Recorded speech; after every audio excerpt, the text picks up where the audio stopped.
I guess the anthropologist side of me never went away, and I was very interested in the fact that in the 70s, when I was working in the film industry, obviously we've been through the 60s, and that whole innocence of the 50s, the mating rituals of the 50s, the uniquely American mating rituals of meeting the opposite sex in cars was very fascinating to me.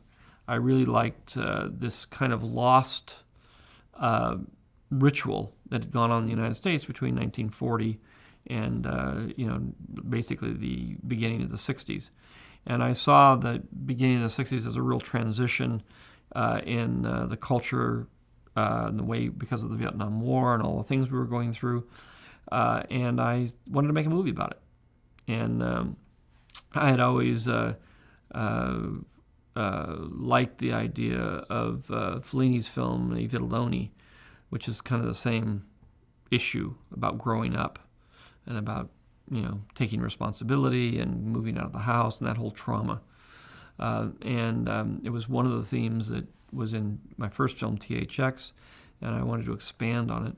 Francis had said, why don't you do a regular movie, because THX was pretty out there for a theatrical film. And Francis said, you can do a regular movie. Why don't you do a comedy? Why don't you do something that's really accessible to people? And so American Graffiti was the closest thing I could think of to an accessible movie. And the problem was that the studios didn't see it that way. They said it was, not about anything. There was no story. You couldn't tell 4 different stories and cut them up like that to where you intercut them and they weren't related to each other. They said that was impossible.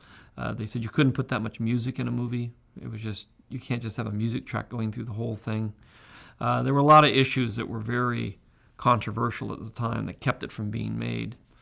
And so for 2 years, I struggled to get it off the ground and get it made. And finally, I got a studio to approve the project. They liked the script. They wanted me to do it. But they needed a name to go with it. And then Francis came back after doing The Godfather and said, I'll stand up and be the producer on it. Then I panicked and realized that I needed a better script and hired some friends of mine to rewrite it and make it work. Well, I spent a great deal of time casting. I worked for about 6 months seeing thousands of kids, have them just come through one after the other, talk to them for about 2 minutes, get a sense of who they are, then narrow that down to a bigger group that I would bring back and talk to in more depth, and then eventually do readings, and then eventually go into doing screen tests.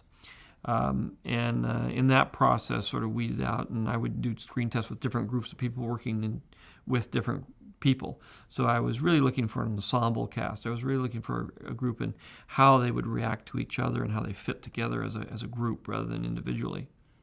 Well, I think the hardest thing was that it was all at night. It was a very short schedule. It was 28 nights. It was short in that the sun went down at 9 o'clock at night, came up at 5 o'clock in the morning. That made me a very short day. And then I only had 28 of them. So it was a very, very, very fast and short schedule, especially considering it was all on location with cars that broke down and all the other drama that would go on in that kind of situation. So it was just physically a very difficult thing to get through. At the time, it was a big sensation. The studio wasn't that happy with it when they saw it, but slowly we showed it to people. We kept having screenings, and every time somebody from the studio, marketing or video, or somebody wanted to see it, we'd always pack the house. We'd get all the secretaries and all the assistants and everybody in the studio we could get. We'd invite everybody. So we never let anybody see the film by themselves. We always had 100 people there. And then word would get out as these people would see the film. It was this great film. And eventually the word of mouth actually managed to get it so that the film was not released as a TV movie, which is what the studio wanted to do, but it actually got released as a feature.